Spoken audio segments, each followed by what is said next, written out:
తాజా అంశాన్ని చూస్తున్నాం. మహబూబ్ నగర్ జిల్లా జడ్చర్లలో యువతిపై ప్రేమోన్మాది దాడికి పాల్పడ్డాడు.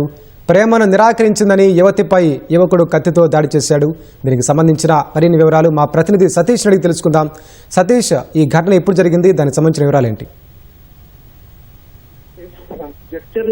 మహబూబ్ నగర్ జిల్లా జడ్చర్లలో వైష్ణవి అనే యువతిని ప్రేమోన్మాది కత్తితో దాడి చేసి చంపాడు.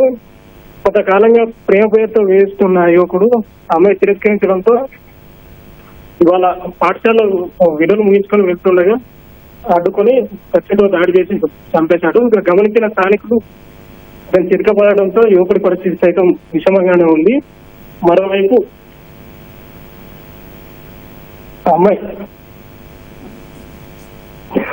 మరోవైపు ఆ యువకుడి పరిస్థితి సైతం విషమంగానే ఉంది. Okay, sir. ధన్యవాదాలు సతీష్.